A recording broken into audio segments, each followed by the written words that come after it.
일단은 그 가족법인이라는 게 네. 뭐 최근에 조금 뭐 많이 그런 건지 대략적으로 좀 소개를 좀 부탁드리게 어떤 건지. 이게 사실은 뭐 꽤 사업을 크게 하시는 분들은 이미 뭐 이 법인을 통해서 증여나 상속을 많이 하고 계시고요. 그러니까 뭐 이런 말이 좀 그렇지만 이미 자산가분들은 이 법인을 통해서 또 증여세 상속세는 다 관리가 되고 있어요. 그러니까 세율이 아무리 높아져도 관리하는 방법은 또 생겨서 그걸 이제 법인을 통해서 하시는 경우가 많고, 그걸 또 이제 뭐 세법에서 막는 장치들도 많긴 해요. 뭐 너무 뭐 그 일감을 몰아주면 그거에 대한 네. 증여세 규정도 생기고 해서 그렇긴 해도 그래도 법인과 사업체가 있으면 여러 가지 방법이 생기거든요. 그래서 예전에는 뭐 중소기업, 중견기업 정도 되면 이렇게 법인을 새로 세우던가 해서 뭐 이제 좀 승계 작업을 꽤 많이 하고 있었거든요. 저희가 모를 뿐이지. 근데 이게 상속세랑 증여세가 꽤 타이트해지니까 이제 좀 더 퍼지는 것 같아요, 제 느낌에는. 그래서 좀 일반적인 법인에서도 법인을 활용해서 증여나 상속을 좀 자연스럽게 하고, 그리고 가족법인이 좀 요즘 더 일반화되는 이유 중에 하나가 그 상업용 부동산 투자할 때 법인이 꽤 좋거든요. 상가나 꼬마 빌딩 같은 거, 이게 저희 그 연예인분들 부동산 샀다고 기사들 많이 나오는데 네. 개인으로 사는 경우 저 요즘 최근에 본 적이 없는 것 같아요. 다 가족 법인으로 만들어 사거든요.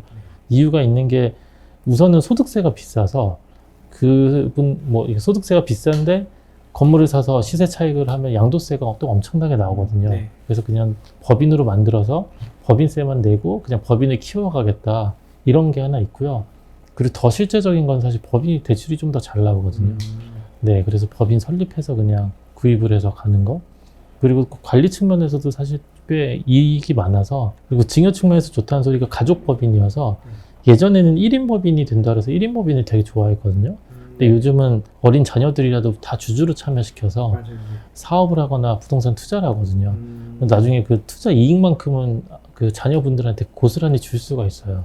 주식 비율만큼. 네. 그러니까 증여세나 상속세 안 내고 먼저 이제 넣어줄 수가 있는 거죠. 네, 그래서 이제 미리미리 가족법인 만들어서 좀 투자도 하고 사업을 하시는 거죠. 그래서 사실 저는 요즘 부동산 투자 주택 아니면 무조건 가족법인으로 그냥 하시라고 저도 그렇게 말씀드리죠.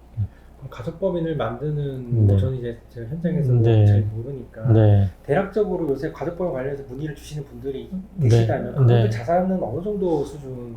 뭐 자산이 많다고 하는 건 아니고요. 네. 그냥 무조건 정말로 투자를 시작하는 분들도 투자를 많고, 시작하는 네. 분들. 사업하시는 분들도, 그 사업하시는 분들도 처음에 개인 사업으로 할까, 법인 사업으로 할까 시작을 좀 고민을 하시거든요. 아주 초반에는 개인으로 하다 이제 법인으로 옮기시는 분들도 많긴 한데, 아예 법인으로 가시는 분들도 많고, 그 지분 때문에 그래요. 자녀한테 처음부터 그냥 지분을 주려고 그렇게 하는 경우도 있고, 그리고 이제 회사 다니시는 분들 좀 많아요. 회사 다니시는 분들 중에 자기 어차피 소득 있으니까 분리를 시키고 싶으셔서, 예, 그렇게 해서 가족 법인으로 만들어서 이제 운영을 하겠다. 그리고 해외 주식 투자도 법인이 좋아요. 그래서 해외 법인은 개인으로 하면 22% 소득세가 나오거든요. 네. 근데 법인은 9%또 내면 되니까. 어. 근데 이제 법인이라고 하면 단점이 이제 돈을 뺄 수 없다는 단점이 좀 있거든요. 근데 거꾸로 생각하면 그렇게 돈을 안 빼도 돼요. 그냥 법인이 키워가시면 되거든요. 어차피 그 법인 내 거니까 네. 좀 마음 편하게, 저는 그냥 통장이라고 생각하시라고 그러거든요. 내 통장 하나 더 생겼다. 그래서 이거 관리하시면 된다.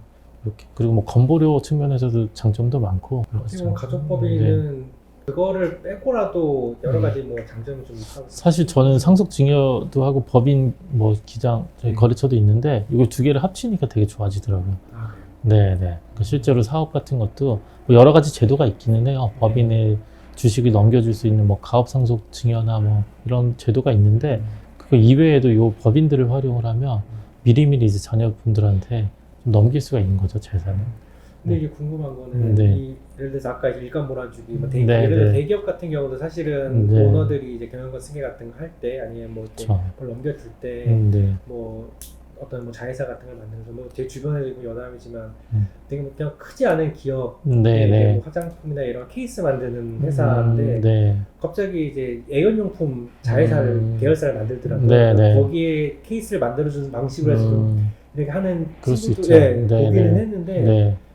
사실 그런 게 이제 뭐 그때 당시에는 어떤 뭐 목적이 했는지 모르겠지만 나중에 일가 네. 몰아주기니 뭐니 뭐 공정가 이러면서 많이 좀 두드려 맞기도 하고. 네네네. 근데 가족법인도 사실은 뭐 정말 뭐 자산을 불리고 어떤 사업을 영위하면 좋은데 정말 네. 이 절세나 이런 것만 목적으로 한다면 네. 사실 이것도 좀 문제가 될 것 같긴 하거든요. 그러니까 뭐 문제라는 거는 이제 이 법인 자체가 너무 이제 껍데기만 이제 사실 문제가 네. 되고요. 말씀대로 사업이나 투자를 해야 효과가 있는 거고, 이게 뭐 법인을 만든다고 뭐 바로 수익이 생기는 건 아니고, 이건 그냥 수단이거든요. 네.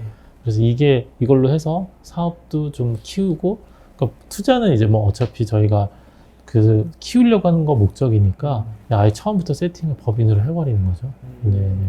네. 그러면 가족법인을 네. 설립하고 네. 뭐 운영하는 과정에서 가장 좀 염두에 둬야 될 부분이 있다면 이걸로 법인을 활용해서 뭐라 그러죠? 장난을 치겠다, 뭐 이런 탈세를 하겠다, 이런 마음이면 네. 사실 법인 자체도, 법인에서 또 세금이 잘못되면 세금 또 왕창 나올 수 있거든요. 네. 그래서 그런 뭐 마인드면 좀 안 좋고요. 정말로 이 사업을 잘 키워보겠다. 그러니까 정말 말 그대로 가족 법인인 거예요.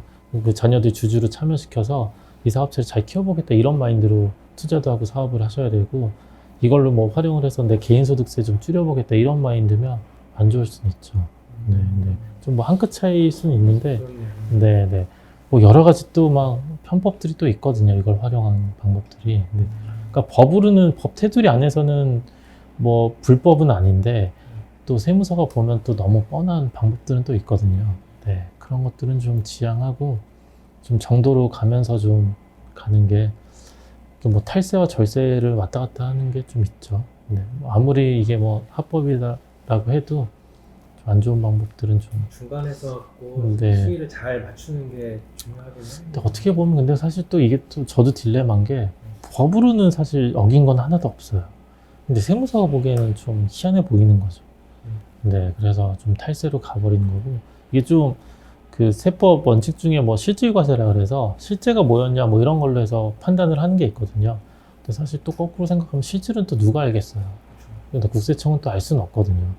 그런데 이제 너무 편법을 쓴 것 같다. 그러니까 조세를, 세금을 부당하게 줄인 것 같다. 그렇게 하면 또 과세는 또 시킬 수 있거든요.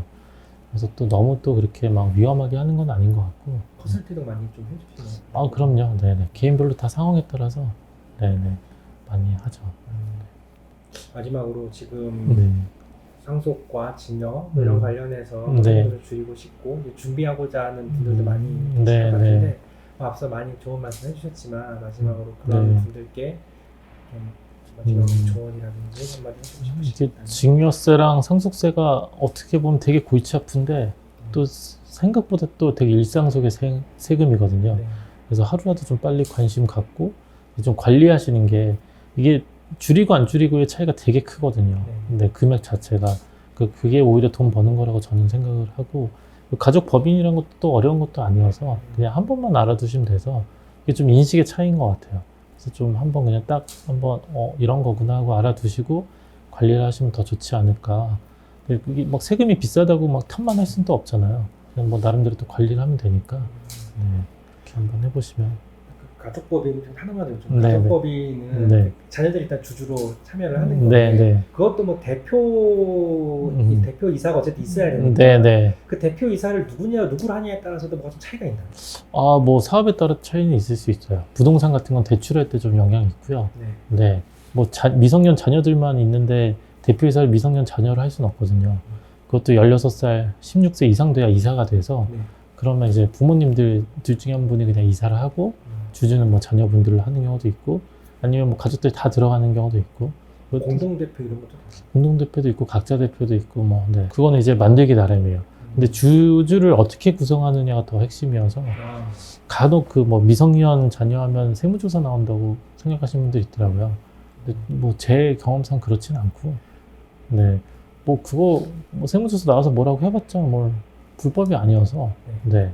저는 오히려 나중에 넣으려고 그러면 세금이 또 왕창 나와서 처음부터 넣어야 된다고 얘기하거든요. 그럼 가족법인 네. 그 구성원이 네. 저희가 말하는 이제 뭐 부모님과 자녀 이렇게 말고 뭐 할아버지 할머니 뭐 시댁 이렇게 다 이런 가족법인이에요? 아니에요. 그건 그렇게 아니에요? 그건 안 좋아요, 오히려. 안 좋아요. 네. 그 중심으로 자녀만 넣는 게 좋고, 위에 할아버지 할머니도 넣으면 안 좋아요. 나중에 그 주식이 또 가치가 생겨서 상속세에 포함돼 버리거든요. 네. 그래서 안 넣는 게 좋고 그냥 딱 그 한 가정만 넣는 게 네. 뭐 이렇게 또 뭐 형제 자매도 넣으면 또 나중에 그 형제 자매 자녀들까지 끼면 이게 또 너무 이게 펼쳐져서 좀 좋지는 않고요. 네, 꼭 그 가정만 하시는 게. 그래서 뭐 1살짜리 아이라도 있으면 1살짜리 꼭 넣어서 만들자고 하죠.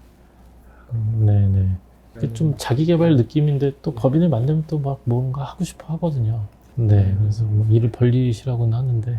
네. 사실 뭐 저는 뭐 강의 쪽도 이제 법인 만들어서 투자하는 강의를 하면 그쪽은 이제 부동산 쪽으로 관심이 많고, 근데 또 일반 상담은 또 안 그런 분들도 많아요. 그냥 아예 가족 법인 사업하는데 법인 만들어서 하고 싶다 이런 분들도 많고, 개인 사업 하다가 이제 매출 좀 많아지면 빨리 바꾸고 싶다 이렇게 하시는 분들도 많아서 저희들끼리 그냥 개법인이라고 그러는데 개인 같은 법인을 만드는, 이게 사실 핵심은 명의예요. 내 명의랑 분리시킬 수 있다는 게 그래도 꽤 장점이 많거든요.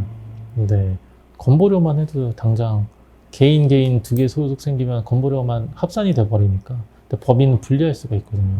네, 그래서 뭐 여러 가지 명의를 좀 나눈다는 것 자체가. 근데 주택 쪽은 안 좋아요. 주택 투자할 때 하면 세금이 엄청 많이 나와서 좋진 않아요. 네네. 임대 이런 것도 되나요? 임대도 되죠. 네네. 그리고 그냥 아예 그냥 일반 사업들은 꽤 좋고. 네네. 네.